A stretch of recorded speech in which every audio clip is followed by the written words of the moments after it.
Parshat Mishpatim, Chapter 21. These are the rulings you are to present to them.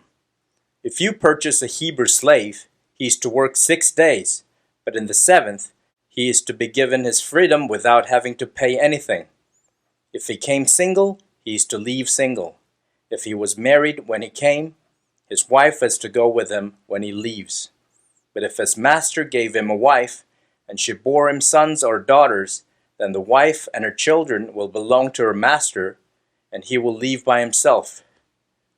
Nevertheless, if the slave declares, "I love my master, my wife, and my children, so I don't want to go free," then his master is to bring him before God, and there at the door or doorpost, his master is to pierce his ear with an awl, and the man will be his slave for life.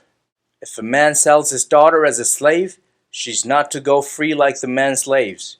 If her master married her, but decides she no longer pleases him, then he is to allow her to be redeemed. He is not allowed to sell her to a foreign people because he has treated her unfairly. If he has her marry his son, then he is to treat her like a daughter. If he marries another wife, he is not to reduce her food, clothing, or marital rights. If he fails to provide her with these 3 things, she is to be given her freedom without having to pay anything. Whoever attacks a person and causes his death must be put to death. If it was not premeditated, but an act of God, then I will designate for you a place to which he can flee.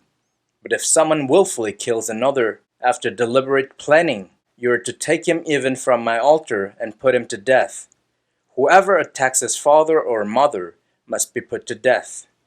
Whoever kidnaps someone must be put to death, regardless of whether he has already sold him or the person is found still in his possession. Whoever curses his father or mother must be put to death. If 2 people fight, and one hits the other with a stone or with his fist, and the injured party doesn't die, but is confined to his bed, then, if he recovers enough to be able to walk around outside, even if with a cane, the attacker will be free of liability, except to compensate him for his loss of time and take responsibility for his care until his recovery is complete. If a person beats his male or female slave with a stick so severely that he dies, he is to be punished. Except that if the slave lives for a day or 2, he is not to be punished, since the slave is his property.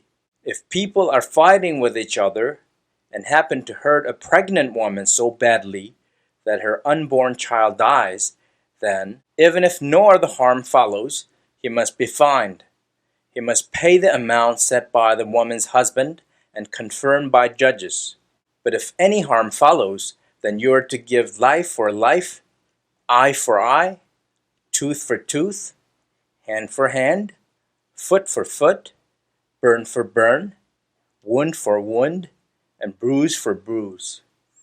If a person hits his male or female slave's eye and destroys it, he must let him go free in compensation for his eye. If he knocks out his male or female slave's tooth, he must let him go free in compensation for his tooth. If an ox gores a man or woman to death, the ox is to be stoned, and its flesh not eaten, but the owner of the ox will have no further liability. However, if the ox was in the habit of goring in the past, and the owner was warned, but did not confine it so that it ended up killing a man or a woman, then the ox is to be stoned, and its owner too is to be put to death. However, a ransom may be imposed on him, and the death penalty will be commuted if he pays the amount imposed. If the ox gores a son or a daughter, the same rule applies. If the ox gores a male or female slave, its owner must give their master 12 ounces of silver, and the ox is to be stoned to death. If someone removes the cover from a cistern or digs one and fails to cover it, and an ox or donkey falls in, the owner of the cistern must make good the loss by compensating the animal's owner, but the dead animal will be his. If one person's ox hurts another's so that it dies, they are to sell the live ox and divide the revenue from the sale, and they are also to divide the dead animal. But if it is known that the ox was in the habit of goring in the past, and the owner did not confine it, he must pay ox for ox, but the dead animal will be his. If someone steals an ox or a sheep and slaughters or sells it, he is to pay 5 oxen for an ox and 4 sheep for a sheep. Chapter 22. If a thief caught in the act of breaking in is beaten to death, it is not murder, unless it happens after sunrise, in which case it is murder. A thief must make restitution, so if he has nothing, he himself is to be sold to make good the loss from the theft. If what he stole is found alive in his possession, he is to pay double, no matter whether it is an ox, a donkey, or a sheep.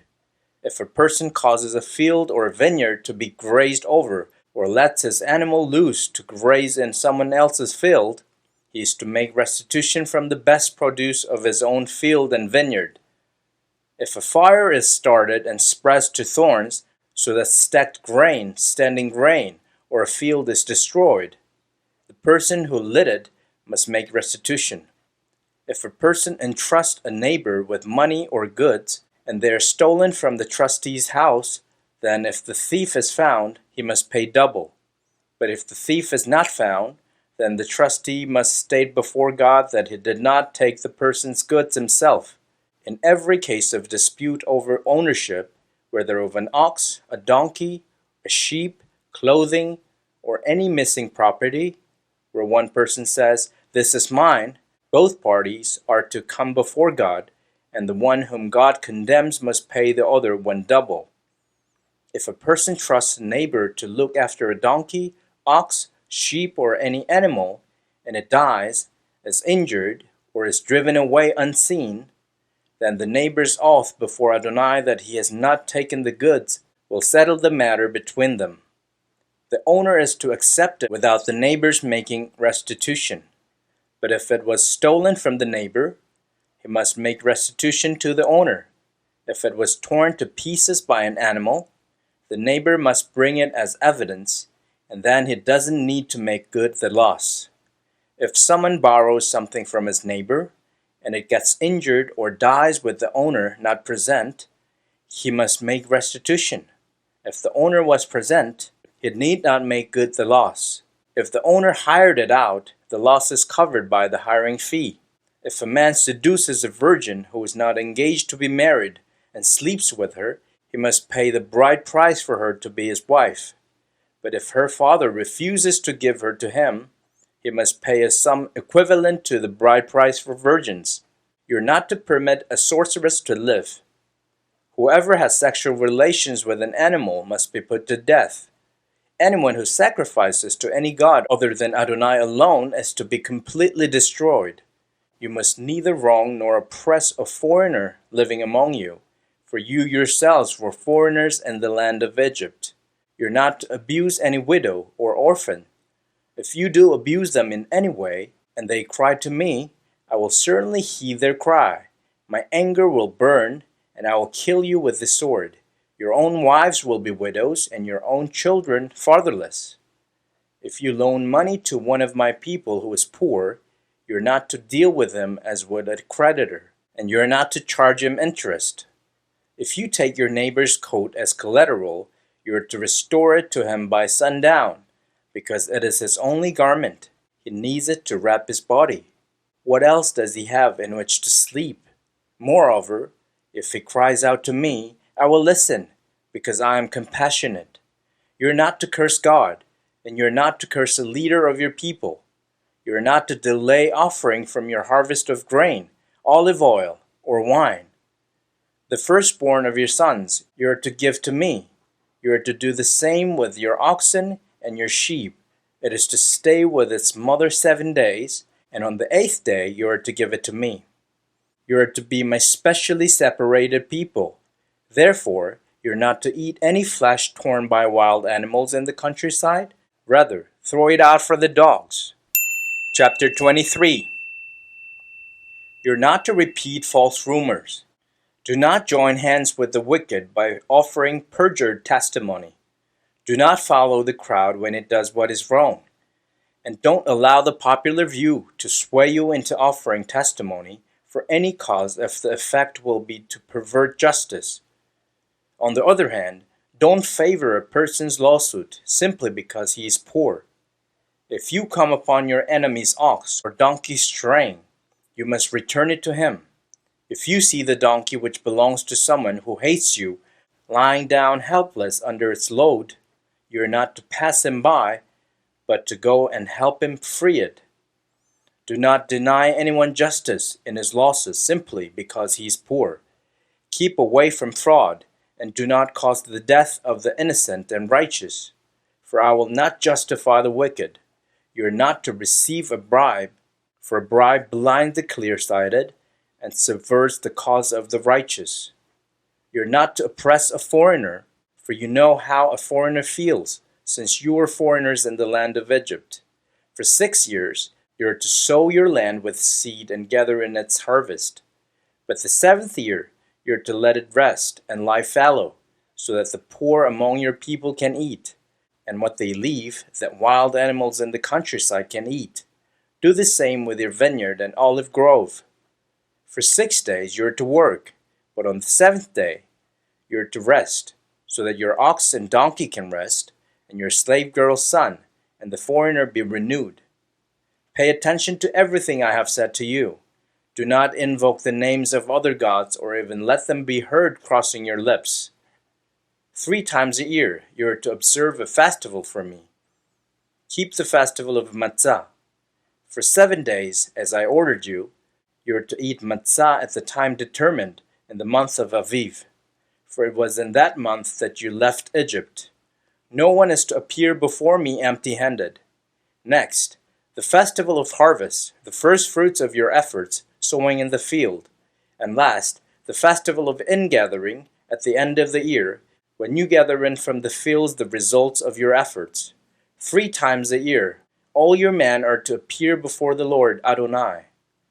You are not to offer the blood of my sacrifice with leavened bread, nor is the fat of my festival to remain all night until morning. You are to bring the best firstfruits of your land into the house of Adonai your God. You are not to boil a young animal in its mother's milk. I am sending an angel ahead of you to guard you on the way and bring you to the place I have prepared. Pay attention to him, listen to what he says, and do not rebel against him, because he will not forgive any wrongdoing of yours, since my name resides in him. But if you listen to what he says and do everything I tell you, then I will be an enemy to your enemies and a foe to your foes. When my angel goes ahead of you and brings you to the Amori, Hitti, Perizi, Canaani, Hivi, and Yevusi, I will make an end of them. You are not to worship their gods, serve them, or follow their practices. Rather, you are to demolish them completely and smash their standing stones to pieces. You are to serve Adonai your God, and he will bless your food and water. I will take sickness away from among you. In your land, your women will not miscarry or be barren, and you will live out the full span of your lives. I will send terror of me ahead of you, throwing into confusion all the people to whom you come. And I will make all your enemies turn their backs on you. I will send hornets ahead of you to drive out the Hivi, Canaani, and Hitti from before you. I will not drive them out from before you in 1 year, which would cause the land to become desolate and the wild animals too many for you. I will drive them out before you gradually, until you have grown in number and can take possession of the land. I will set your boundaries from the Sea of Suf to the Sea of the Plishtim, and from the desert to the Euphrates River. For I will hand the inhabitants of the land over to you, and you will drive them out from before you. You are not to make a covenant with them or with their gods. They are not to live in your land. Otherwise, they will make you sin against me by ensnaring you to serve their gods. Chapter 24. To Moshe Adonai said, Come up to Adonai, you, Aharon, Nadav, Avihu, and 70 of the leaders of Israel. Prostrate yourselves at a distance. while Moshe alone approaches Adonai. The others are not to approach, and the people are not to go up with him. Moshe came and told the people everything Adonai had said, including all the rulings. The people answered with one voice, "We will obey every word Adonai has spoken." Moshe wrote down all the words of Adonai. He rose early in the morning, built an altar at the base of the mountain, and set upright 12 large stones to represent the 12 tribes of Israel. He sent the young men of the people of Israel to offer burnt offerings and sacrifice peace offerings of oxen to Adonai. Moshe took half of the blood and put it in basins. The other half of the blood he splashed against the altar. Then he took the book of the covenant and read it aloud so that the people could hear. And they responded, "Everything that Adonai has spoken we will do and obey." Moshe took the blood, sprinkled it on the people, and said, "This is the blood of the covenant which Adonai has made with you in accordance with all these words." Moshe, Aharon, Nadav, Avihu, and 70 of the leaders went up, and they saw the God of Israel. Under his feet was something like a sapphire stone pavement, as clear as the sky itself. He did not reach out his hand against these notables of Israel. On the contrary, they saw God, even as they were eating and drinking. Adonai said to Moshe, "Come up to me on the mountain and stay there. I will give you the stone tablets with the Torah and the mitzvot I have written on them, so that you can teach them." Moshe got up, also Yoshua his assistant, and Moshe went up unto the mountain of God. To the leaders he said, "Stay here for us until we come back to you. See, Aharon and Hur are with you. Whoever has a problem should turn to them." Moshe went up unto the mountain, and the cloud covered the mountain. The glory of Adonai stayed on Mount Sinai, and the cloud covered it for 6 days. On the 7th day he called to Moshe out of the cloud. To the people of Israel the glory of Adonai looked like a raging fire on the top of the mountain. Moshe entered the cloud and went up on the mountain. He was on the mountain 40 days and nights.